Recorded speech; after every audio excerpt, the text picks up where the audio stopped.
Assalamualaikum. Saya jemput Kepong. Terima kasih Tan Sri Speaker. Saya cuma nak bangkit dua isu secara ringkas. Yang pertama, semua negeri di Malaysia ini, pihak berkuasa tempatan PBT melaksanakan sistem pelantikan ahli majlis. Di negeri Terengganu ada, Kedah ada, Kelantan juga ada. Kecuali di Kuala Lumpur. Bila dicarangkan untuk melatih ahli-ahli majlis di Kuala Lumpur, pembangkang protes. Mereka kata tidak boleh sebab sistem ini tidak adil. Sedangkan tadi saya sudah sebut, di negeri-negeri pembangkang, semua ada melantik ahli-ahli majlis. Diterima baik. Di tempat mereka boleh, tapi di Kuala Lumpur mereka kata tak boleh. Oleh itu saya memohon kepada Yang Amat Berhormat Perdana Menteri untuk menerima dan membenarkan pelantikan ahli-ahli majlis di Dewan Bandaraya Kuala Lumpur. Ini supaya semua keputusan yang dibuat oleh Dewan Bandaraya Kuala Lumpur, semua kontrak yang dibeli, semua polisi yang dirancang boleh disema dan diimbang oleh ahli majlis. Check and balance. Dan ini juga demi good governance, tata kelola yang baik. Tan Sri Speaker, isu yang kedua. Izinkan saya mengemukakan pandangan mengenai rang undang-undang tahanan di rumah sebagai alternatif kepada hukuman penjara di Malaysia seperti yang disebut dalam pembentangan belanjawan tempoh hari. Tan Sri Speaker, tahanan di rumah bukanlah satu konsep baru. Kita lihat di negara-negara seperti Mesir, Hong Kong, Iran, Amerika Syarikat dan banyak lagi. Penahanan rumah menjadi pilihan hukuman dengan beberapa kelebihan tersendiri.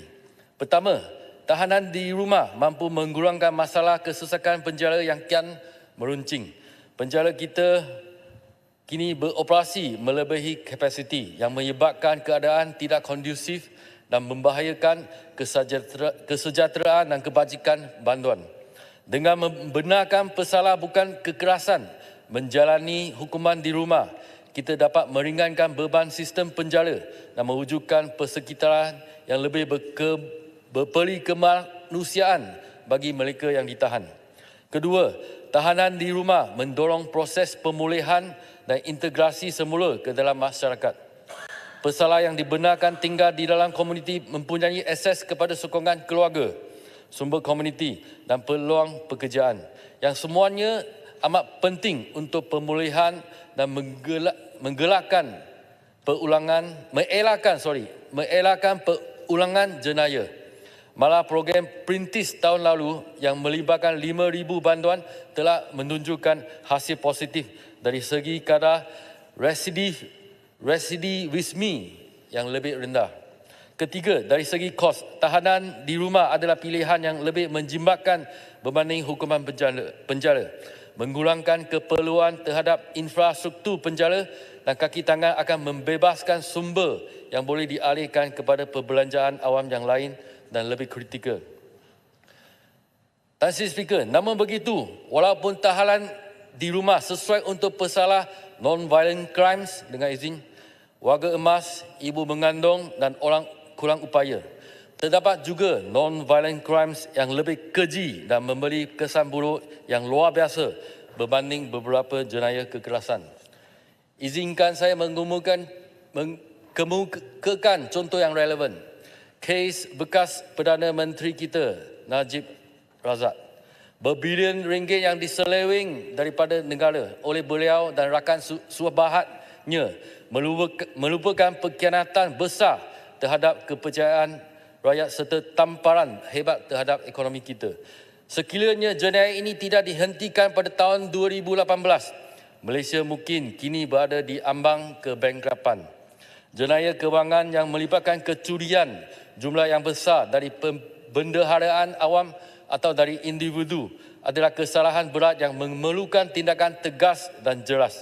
Kita perlu menghantar mesej bahawa pemimpin korup dan fraudster dengan izin Tan Sri tidak akan dilepas dari hukuman penjara walaupun jenayah mereka tidak melibatkan kekerasan.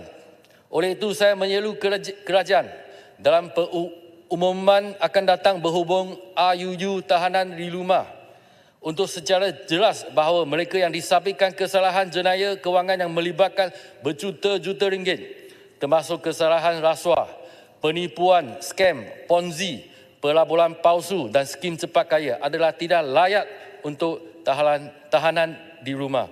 Kita tidak boleh membiarkan pesalah-pesalah ini lepas dari akibat tindakan mereka dengan berselindung di sebalik status jenayah bukan kekerasan.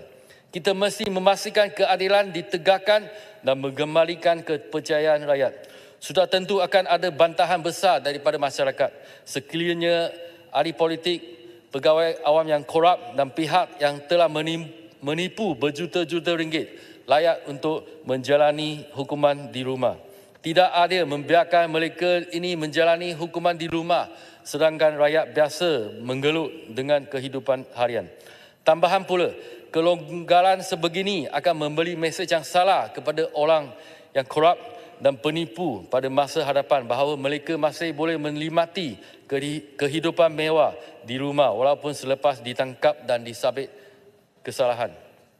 Justeru, biarlah cuma mereka yang disabit kesalahan ringan, bukan kekerasan, bukan kesalahan rasuah dan juga bukan penipuan berjuta-juta ringgit, menjalani hukuman di rumah di bawah kejagaan keluarga dengan pemantauan dan pengawasan yang sewajarnya. Pendekatan ini akan membolehkan kita menangani isu kesesakan penjara, mempromosikan pemulihan dan memastikan sistem keadilan kita kekal adil dan berkesan. Sekian saja, saya mohon menyokong Belanjawan 2025. Boleh tanya? Kerana ada kata. Ya. Yang kita Silakan. Boleh ya? Yang Muhammad Kepong, berkenaan dengan hukuman perpenjaraan, kadang-kadang saya mendapati sesetengah magistrat, sesetengah hakim, mereka suka jatuhkan hukuman yang sangat berat kepada pesalah yang mereka membabikan kesalahan yang ringan. Jadi, apakah pandangan Yang Berhormat bahawa adakah yang hakim-hakim dan magistrat kita ni harus juga dinasihati supaya jangan kenakan hukuman yang terlalu berat sehingga kerana penjara kita ni memang sudah penuh sesak. Apa pandangan Yang Berhormat? Ya, saya mohon ucapan YB sebutir dimasukkan